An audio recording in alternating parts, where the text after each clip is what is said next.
Bienvenue sur Fun Expert Business, la chaîne pour un conseil de télépro par jour sur comment optimiser votre prospection téléphonique. Aujourd'hui, je vais vous parler des erreurs à éviter en prospection téléphonique. La première, évidemment, c'est de ne pas vous préparer avant de faire votre séance de phoning. Évidemment, on ne fait pas de prospection sans avoir au moins une trame ou un script téléphonique sous les yeux. On ne fait jamais d'appel à l'arrache, au feeling, à l'impro. Non, même moi, après plus de 25 ans, j'ai toujours une trame sous les yeux parce qu'on ne sait jamais, pour X ou Y raison, on peut être déconcentré. Au moins, en ayant un support sous les yeux, vous pouvez reprendre le fil de votre conversation. Donc, ne jamais faire de phoning sans un minimum de préparation. Deuxième erreur à éviter, c'est de ne pas faire preuve d'écoute active. Votre prospect doit se sentir écouté et valorisé et il doit entendre que vous l'écoutez.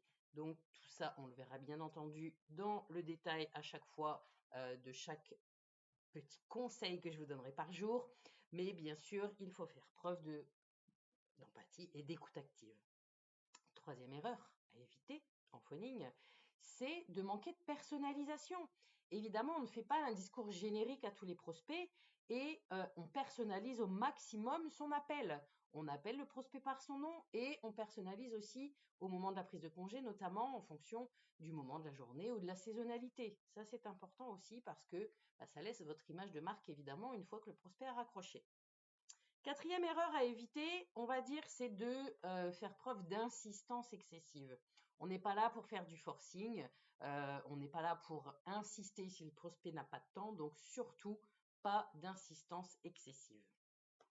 Erreur suivante à éviter en phoning, c'est de manquer de suivi.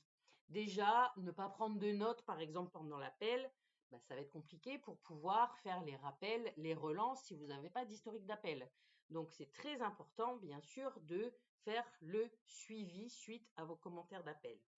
Il faut savoir que là où vous pourrez faire la différence, c'est bien entendu dans la rigueur de vos relances, parce que chaque tentative de rappel fera que vous allez marquer un point supplémentaire là où d'autres vont baisser les bras après 3 tentatives, par exemple. Donc ça, c'est aussi effectivement quelque chose à prendre en compte. Une autre erreur à éviter, bien entendu, c'est on va dire, de gérer les objections d'une mauvaise manière. Toutes les objections doivent se réfuter. Il ne faut pas avoir peur des objections parce que ça montre, on va dire, un intérêt potentiel de la part de votre prospect.